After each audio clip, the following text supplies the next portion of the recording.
Good morning. My name is Professor Kynurenine from Macquarie University in Australia. I'm very pleased to be invited and present at this conference.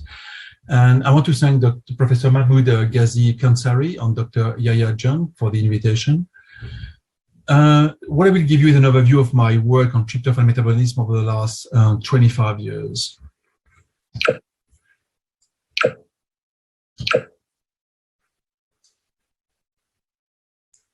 So tryptophan is one of the 20 amino acids. It's an essential amino acid because our body cannot make it. We have to get it from the diet. And tryptophan, food rich in tryptophan include eggs, milk, chocolates, and in a poultry, the turkey especially. So when tryptophan is in the blood, it's bound to albumin and it's bound to albumin, but to cross the blood-brain barrier and reach the brain, it has to be split from albumin. And you use this transporter called L-amino acid transporter 1, L81, to cross the blood-brain barrier. When tryptophan reaches the brain, it can be used by every single brain cells to make protein. It's an amino acid. But it has actually as well two very, very important and unique functions. It is the only precursor that can make serotonin, regulating the mood, and as well is the only precursor to make melatonin, which regulating the sleep. That's when everything goes well. You have all this good mood and good sleep.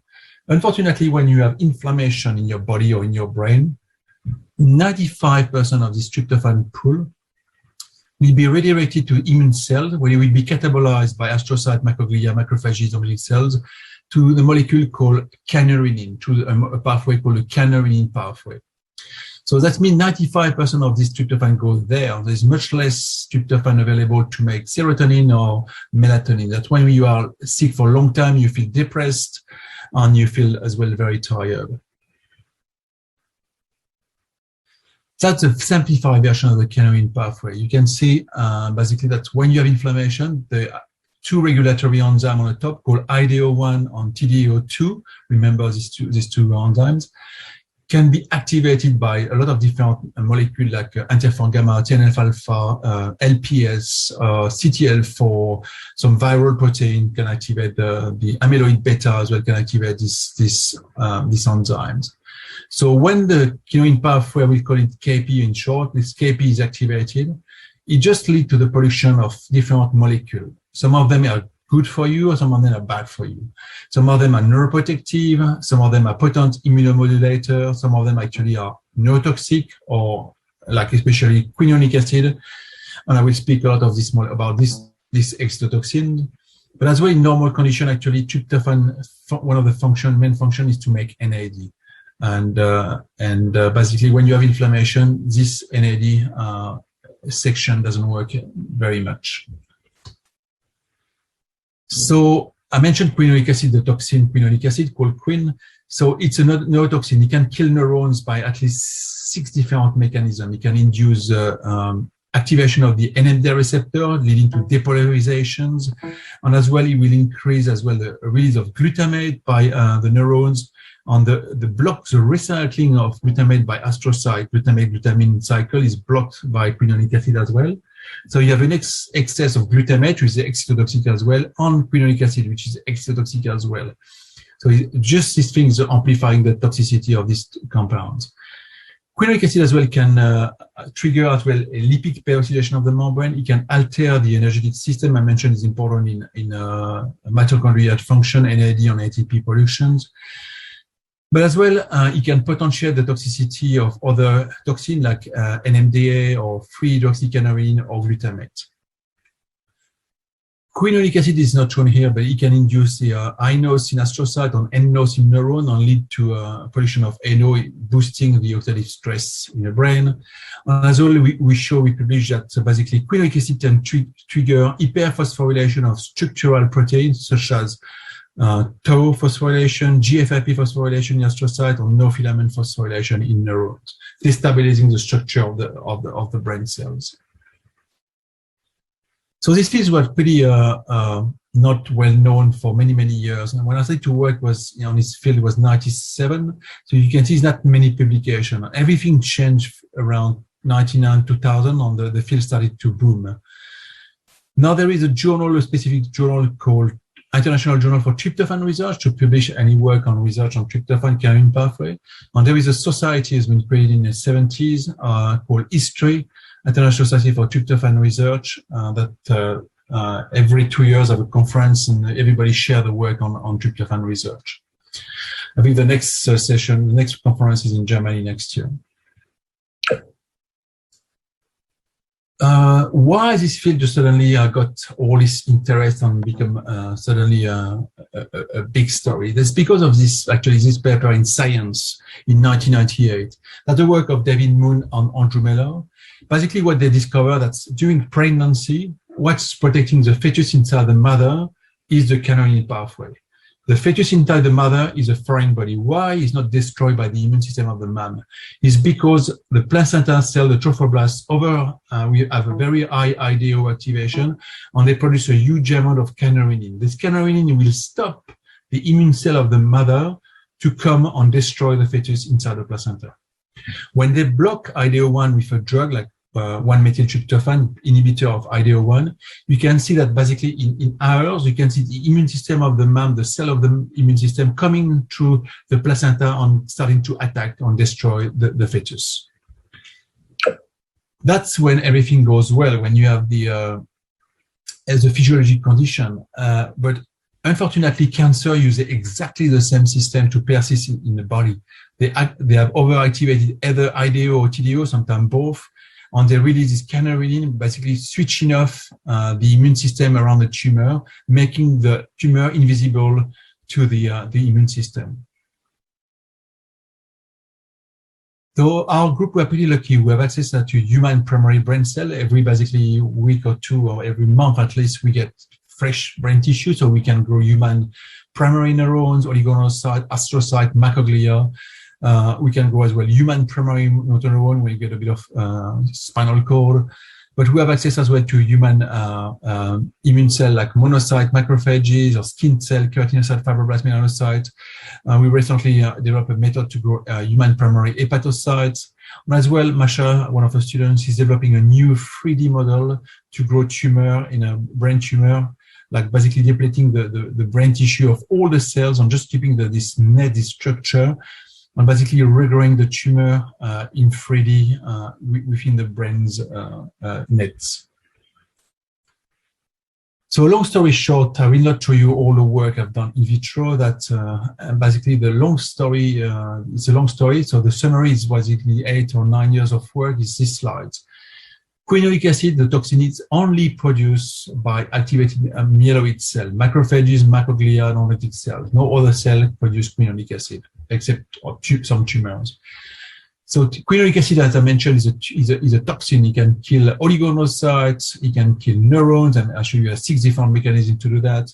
But as well, it can trigger apoptosis of astrocytes, and it can be uptaken by astrocyte to make some extra NAD. But it's so much produced that the system is saturated. So I will focus on what's happening actually in human diseases. Like, as I mentioned, this pathway is activated when you have inflammation. Basically, every single disease has a component of inflammation. So I can show you work on Alzheimer, MS, ALS. It's a lot of, basically every single disease has a section where the kynurenine pathway is activated. That's what we call a kynurinenomic. You can basically work with, that's our current collaborative network. You can work on dementia, we can work on cancer, brain disease or immune disease like Parkinson, MS, or obesity, diabetes, but as well mental health. I will show you some slides on, especially on suicide, on depressions, on brain injury as well, and on motor neuron disease. But it's as well activated, the kynurenine pathway is activated by an infectious agent. COVID trigger it very, very high. Mona Dehagi will present in one of the seminars about COVID and kynurenine pathway, I think tomorrow or the day after. And we have evidence in dengue fever, malaria, bacterial infection, and viral infections.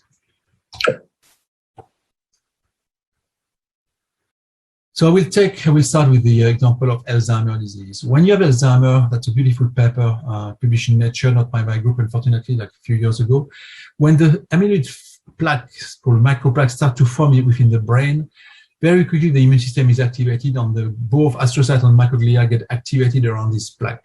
So you have a nice immunohistochemistry here. You can see basically that the red staining the blood vessel, the blue staining the amyloid plaque just starting to appear. On the green staining, they are activating microglia coming on trying to attack and destroy these amyloid plaques. Unfortunately, as we know, they cannot succeed. Long story short, we look at brain section from patients who died from Alzheimer's disease. That's very active amyloid plaques. You can see the senile plaques. The brown staining is ferritin to stain activated microglia. On the blue staining is quinonic acid. You can see all these activated microglia coming, trying to attack and destroy the plaques, but unfortunately they cannot succeed. It doesn't work. On all this quinonic acid, you can see it's killing all the cells around the plaque, kill the neurons, the astrocytes. But what was very interesting as well, we can see the blue here in the middle, which is extracellular. So one of the questions I remember from the reviewer of the journal is why it's blue outside of the cells here? What's happening here? Actually, we found quinonic acid with this 2-carboxyl is a metal chelator, and it can bind actually on iron. On these plaques, they're full of iron. When you have this complex of iron quinonic acid, it's becoming even more toxic. So this plaque itself with this full of quinonic acid is even toxic for the other cell around as well. What was very interesting, that's why we expect to see like an increase with all the way up to severe cases. No, it's not the case actually. The highest level we could find in different stage of Alzheimer's disease compared to control is at moderate stage where you have all these very strongly activated macroglia attacking the plaques. And you can see this very high level of quinonic acid we use laser capture microdissection to get all these plaques from different type of stage of the disease. When you get to like late stages, the level of quinonic acid completely dropped. And you can see even the macroglia, they do not seem activated anymore. They go back to the airy shapes, not anymore like the activated amyloid macroglia. And that's very interesting because I saw a very similar bell shape on Alzheimer for inflammation from Kreuzberg, the expert in macroglia in Alzheimer in Germany. And I saw another presentation on Huntington disease with quinonic acid as well, a very similar bell shape. So basically the immune system fight, and basically at one stage, it stopped fighting and basically put the white flag ups and stop producing quinonic acid, trying to destroy the plaques. We don't know what is the trigger between here and here. We have no idea what's happening. So that was a work of in my group done by Dr. David Lovejoy and Dr. Kelly Jacobs. We use a cohort of patients that have been followed for over 40 years called the ABLE cohort. And we look at 100 patients and we look at the ratio of two of the kynurenine pathway metabolites called 3-HA and AA. And you can see that this ratio change is very low in Alzheimer, it's pretty slow in MCI, mild cognitive impairment, but it's much higher in healthy controls. And that's matching with a PET scan from amyloid. You can see the difference as well. This ratio match pretty well the level of amyloid beta in a brain too. Long story short, when you look at this metabolite in a brain and you play with the ratio of this molecule, we can detect the development of mild cognitive impairment, early Alzheimer, 7.5 years before it starts. So clearly there is a change happening very early in the body that will lead to the development of mild cognitive impairment on Alzheimer's disease. We try to, with this collaboration again at Macquarie University with Professor Hittner, when we try to block one of the enzyme of the kynurenine pathway, KMO enzyme, we can basically significantly decrease the level of quinonic acid in these mice and basically slow down the progression to Alzheimer's disease. I've been working as well on amyotrophic lateral sclerosis, called motor neuron disease. It's as well, or Lou Gehrig disease in USA or Charcot disease in France. It's when patients lose their motor neurons, basically leaving the brain and connected to the muscles. So when you lose your connection between your motor neuron and your muscle atrophy, and most of the patients die. There is no treatment today for MND. Most of the patients die from this disease. The most famous one was the English scientist, sorry, just name Steve Hawkins, sorry. So long story short, again, it's just this one slide to show you what's happening in ALS. Again, you have this activating macroglia was a hypothesis paper. And quinonic acid is released, it will damage the motor neurons, it will activate the astrocyte and just change everything around these motor neurons. That was the hypothesis published in Neuroinflammatory Disease in 2004-05. A few years later, we did all the work using human samples. You can see the spinal cord of a patient who died from MND. You have a very, in the motor area, you have a high level of quinonic acid and low level of piconinic acid. Piconinic acid is a neuroprotective compound, so you have an unbalance between the toxic part and the protective part of the molecule. And as well, you can see this all in this area, you have very strongly activated macroglia. You can see here that's activated macroglia in the motor area raising quinonic acid. And that's very interesting. You can see this big motor neuron, these bed cells here, they are full. You can see the intracellular staining is quinonic acid, the neurons. And there's an accumulation, and the accumulation of quin actually will actually make the cell dystrophic, is triggering a lot of problem in the cell, especially in motor neurons. As well, you have the other way I explained before, the exototics, where the quinonic acid can bind on NMDA receptor on motor neurons. So it's a double system actually for the quinonic acid to kill motor neurons.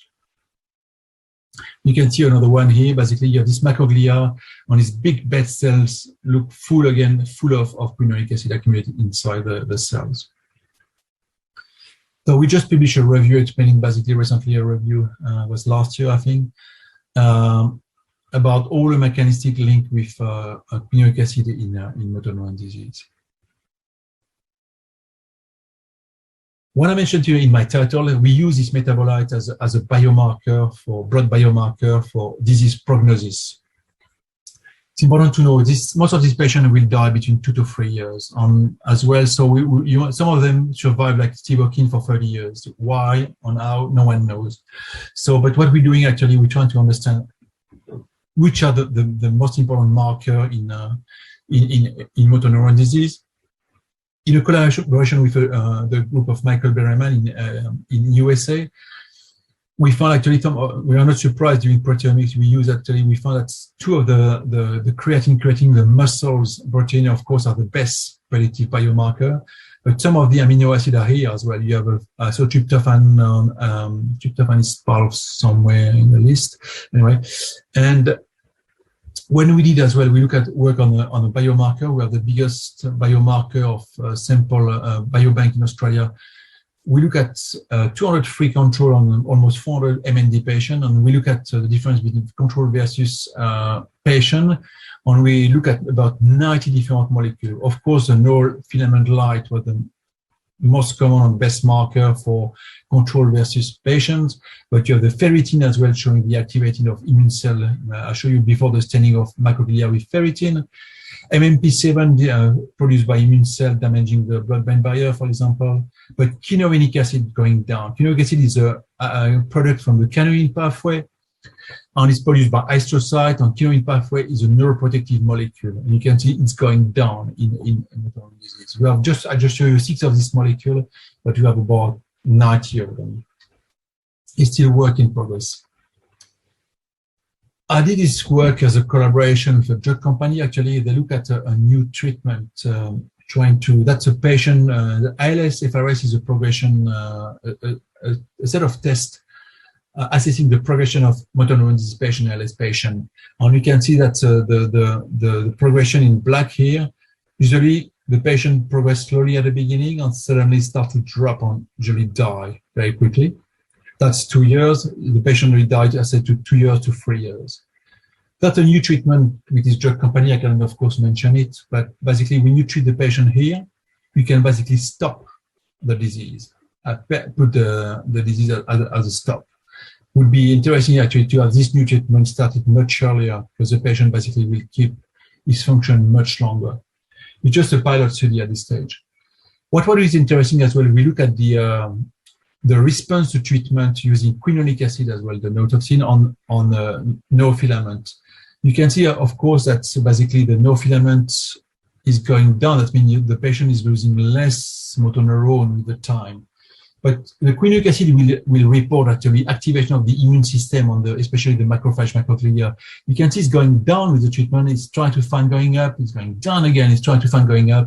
But overall, the kynurenine pathway is going down. So you have a double edge. If you look at the neuronal loss versus the immune activation, they both go down with this new treatment for motor neuron disease. So just mentioning that the kynurenine pathway molecule can be used as a response for treatment as well. That was another work done in collaboration with Professor Cheng in University of Tasmania a long time ago. We look at a mouse model of MND. If we use IDO1 inhibitor or a middle enzyme, the KMO inhibitor, two different inhibitors of the kynurenine pathway, we can significantly increase the lifespan of these MND mouse models.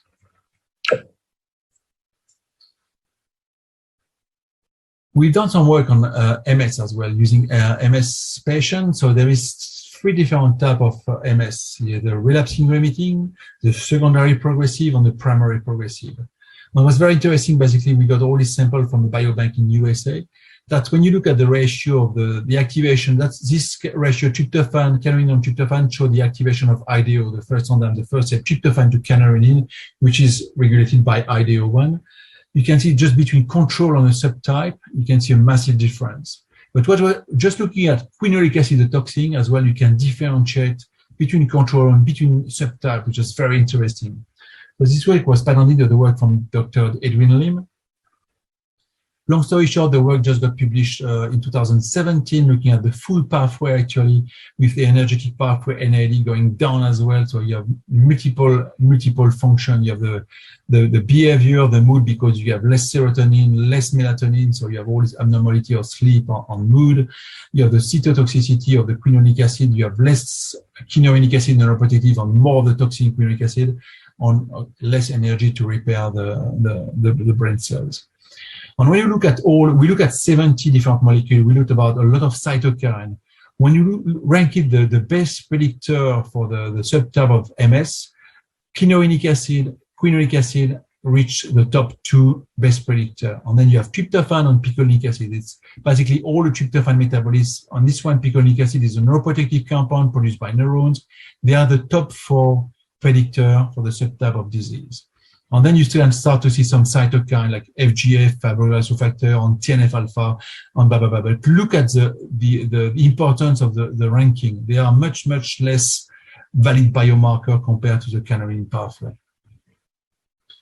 So, of course, this work was basically a very important discovery for the people with MS, because we can predict the subtype of MS, especially when you have a relapsing remitting, a secondary progressive, the treatment is different. So if your patient wants to know very quickly, a neurologist wants to know very quickly which subtype the patient has, he can do this test very quickly and say, okay, you have a relapsing remitting, I will give you this drug. You have a primary progressive, I will give you these other drugs. So actually, at the moment, we're in the process of trying to develop an ELISA kit, a very fast kit that any lab in the world can use to assess and subtype the MS. We've done some work as well with animal model in collaboration with Professor Bruce Brew at Innovation Hospital and Dr. Gayatri Sundaram. Dr. Sundaram will present as well at the seminar on kynurenine pathway tomorrow or the day after. She will specifically present about MS, the work on MS. So what we did in mouse model of MS, EAE mice, basically what we block the kynurenine pathway with targeting two different enzymes again, IDO or KMO. If we block them, basically straight away the EAE score, the severity of the disease drop. If we don't treat the mouse score, the disease is still progressing. What was very interesting when we look, basically, we treated the mouse with kynurenine, the first metabolite, the one regulating, protecting in pregnancy and using by the cancer cell, the immune modulator molecule, kynurenine. From the beginning, as a prophylaxis, you can see the severity, the clinical score is much lower when the mouse is treated with kynurenine. And what was very interesting, basically, was only 6 months, but when you therapeutically treat the mice later, you can stop the relapse when you have a relapsing remitting model. The mouse audit with kynurenine will not relapse, will not have another attack of immune cell attacking the brain cells. It's very interesting. It's an early work, need to be repeated. That's where we are today. So there's a big potential about treatment as well for MS. I've done some work in Parkinson's disease in collaboration with in Spain with my colleague, Professor Maria Trinidad Herrero. She has a macaque model, MPTB macaque model of Parkinson. And she looked at the dopaminergic neurons in the substance agra of this macaque. We did some staining for quinoic acid, and basically that's where the inflammation is. Of course, where in Parkinson you have inflammation in the substance agra. You have four times more quinoic acid produced in this substance agra in a macaque, MPTB macaque, than to the controls. So the green staining is activating macroglia, and the red staining they are dopaminergic neuron, TH neuron. My colleague in France, Dr. Alban Bessédé, developed this new antibody working really well for quinonic acid. And that's a staining on a human patient this time. You can see that the substance agra is full again of quinonic acid in human patient. This one is interesting. That's a work we've done in collaboration in Germany and Sweden. Originally, we look at patients who died on post-severe depression. And when you look at the expression of activating macroglia in patients with severe major depression, you can find this activating macroglia in the anterior cingulate cortex, the ACC, around here, regulating the mood. This area regulating the mood. You can see healthy control, no activated macroglia. Major depression, all this macroglia. This black staining is quinonic acid. That means when you have inflammation, we have depression, this area of activated macroglia, that means inflammation, of course, is not new, play a role in depressions. Next stage was to work with my colleague in Sweden. We published this paper. Basically, they have been followed 200 kids who tried to commit suicide. So we got the CSF of 200 kids who tried to teenager to commit suicide. My colleague looked at all the classic inflammatory molecules, cytokine, neopterin, all this CRP, nothing was matching the risk, the score, the risk of suicide behavior. So we did for them the quinonic acid level, and that's not a surprise. Actually, it was kind of surprise. The only molecule correlating with the score of suicidal intent was quinonic acid. You can see this one. So basically, it was not a surprise that I'm not one of the drugs targeting severe depression and suicide is ketamine. And ketamine, actually, what ketamine does actually is block the NMDA receptor where quinonic acid bind and activate and trigger the problem with the neuron in ACC. So it's very interesting, it's very important because based on this data, actually, we can probably predict which patient is at risk for suicide or not. And suicide is becoming a huge issue in the world, in young people, especially with the COVID, long-term depression and things like that. So it's potentially treatment as well, targeting this molecule if it's communicated as a trigger for suicidal behavior. That's a work from Dr. Benjamin Heng. He will present as well at a seminar on curing pathway on cancer. And basically, this original work was on breast cancer. There is 5 types of breast cancer. You have the luminal AB and normal. They are not the worst type of cancer. The bad one, they are HRE2 positive cancer, and the worst one is the triple negative basal-like cancer. One of my colleagues gave us this interesting data that's screening all the enzymes of the kynurenine pathway in all these different, every column is a patient in the control versus lumina A, B, HRE2 and basal-like. That's all enzyme of the kynurenine pathway expression. You can see just at looking at this profile, almost you can already say which patient is an HRE2 and which patient is a triple negative patient, just looking at the enzyme expression of the kynurenine pathway. Long story short, Benjamin did a lot of work with section, patient samples, and basically he managed to develop an algorithm able to predict which patient will have the triple negative, the worst form, with more than 95% or 90% sensitivity, just looking at the kynurenine pathway metabolites. Again, blood sample predictor, kynurenine pathway used as a predictor of disease subtype. This work was in collaboration with Professor Sally Dunwoody at the Garvan Institute in Sydney. That was published in New England Journal of Medicine. She had two families from Asia with mutation in the enzyme of the kynurenine pathway. One was in blocking this middle enzyme called kynu, and the other one this enzyme called 3-HAO. So the fetus, the family was the fetus didn't express this. One of the fetus didn't express this enzyme. The other fetuses didn't express this enzyme. So the problem as well, if you block this pathway, if you miss these two enzymes here, what you're missing is NAD. So during the development, NAD is critical to provide ATP, to make the normal development of, it's a cofactor for so many enzyme activity, is essential for the human development. Long story short, she made animal model, mouse model with the mutations, and basically because NAD is so important, there is 3 ways to make NAD in our body, in human body. There is a salvage pathway. Of course, there is the kynurenine pathway first, and then there is a salvage pathway, another way. You probably heard about all these anti-aging pills based on nicotinamide riboside or NMN.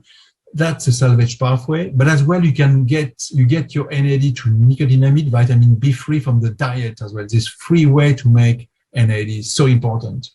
So long story short, basically that vitamin B3 supplement can help to prevent miscarriage on birth defects. So on some classic Australian food, the Vegemite is a yeast extract. It's super rich in vitamin B3. Actually could help to have, basically was advertised as a potential good thing for pregnancy. That was very interesting. That's showing that this pathway as well is important for the development of human fetuses, normal development of human fetuses.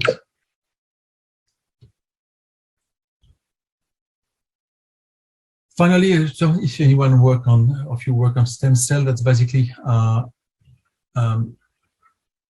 you can see that basically low level of kynurenine acid is a toxin, but if you give it as low level physiological concentration under 100 nanomolar, it can be used by mesenchymal stem cell to get energy and keep proliferating.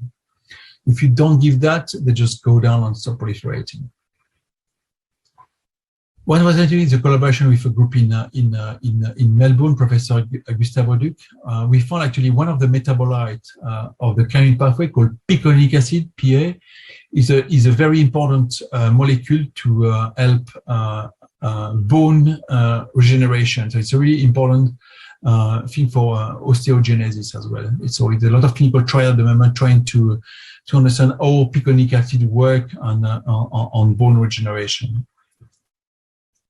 That was collaborative work. My work is mostly on brain cell, but that was very interesting to see picolinic acid, which I knew being produced in human neurons in the brain, have a function as well outside of the brain in a bone metabolism. That was another collaboration with France, people working on inflammation or obesity. Of course, when you have that's obese, that's a fat tissue. You can see basically all these macrophages inside the fat tissue, like these activated macrophages. They overexpress IDO1. So that's all the link with obesity, on a bit of depression, on mood change, on things like that. So you have this IDO1 express production of this molecule, changing the blood pressure, on basically changing the full cycle of the normal behavior on appetite.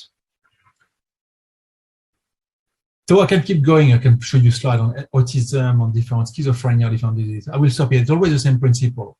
You have the same thing. You have a decrease of the good molecule, tryptophan, picolinic acid, kynurenine acid, serotonin, melatonin, and you have an increase of the bad guys, kynurenine acid and 3-deoxykynurenine.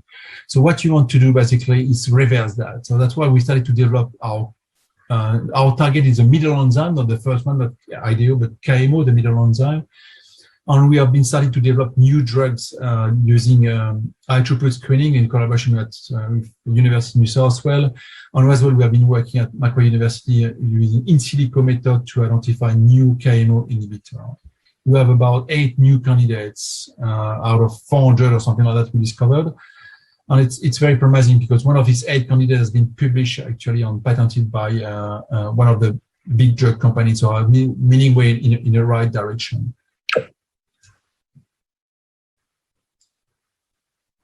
I will stop here, I think, today. And basically, one of my interests as well is working on infections. So I've been working for a long time on infection. There is a big switch at the moment to all this story about gut bacteria and brain health and everything.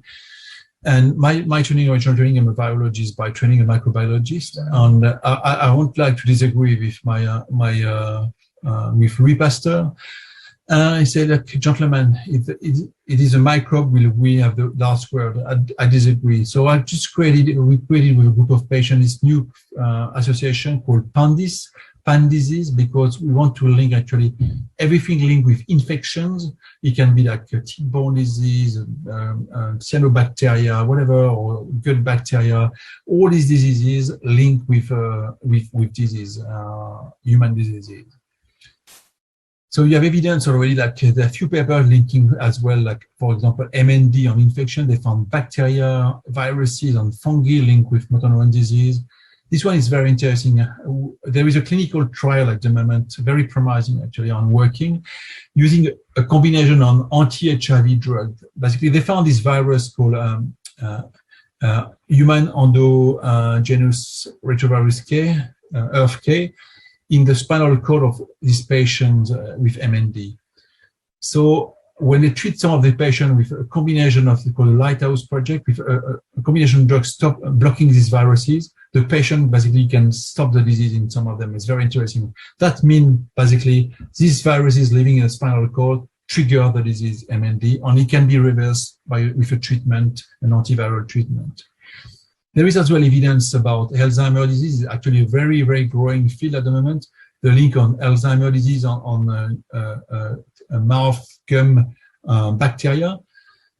Basically, this paper was very interesting. A lot of citation, and it's getting bigger and bigger following work, showing that basically targeting this bacteria in Alzheimer's disease could be a potential treatment or stopping the development of Alzheimer's disease. There is paper about MS as well on gut microorganism, and not only published in Nature as well. This one is highly interesting, very nice. Another science paper looking at the tumor, the bacteria within tumors. You can see basically that all these tumors, they have bacteria inside, especially the breast cancer is always the one with infection. The breast is the highest level of bacteria inside. You can see here the immunocytochemistry with the bacteria. It's always important to have a validation by immunohistochemistry. But you have bone cancer, glioblastoma, the brain tumor, the lung, the ovarian. They all have bacteria inside the tumor. And it's a bit like the anemone in the sea on the clownfish. You know, the anemone protect the clownfish, and the clownfish clean the anemone. And that's the same thing with the bacteria and the cancer. The cancer will feed the bacteria with sugar, where they like to grow and proliferate. It will protect them from the immune system. On the in exchange, the bacteria they have the enzyme to break the anti-cancer drug. So there's evidence already in colorectal cancer that if you treat your colorectal cancer with an anti-cancer drug plus an antibiotics, the treatment works much better. So this bacteria will break the drugs, anti-cancer drugs. So it's good to have the cancer drug plus an antibiotic specifically for the bacteria identified in a tumor. That's a very new field I'm working on as well, very interesting as well. I think I will stop here today. I want to thank all my collaborators. I've collaborated in Australia based on our knowledge on tryptophan metabolism, on as well the access of human primary brain cells, as well a big network of international collaborations around the world. And because we work on all these different diseases, we managed to get funding from different sources as well, which is important. And I want to thank my team because it's these people doing most of the work in my lab. And I always want to acknowledge my team because they're really the guy making the difference in the lab. Thank you for your attention. As this presentation is recorded, I guess you will have to email me your questions and I will be happy to reply to them.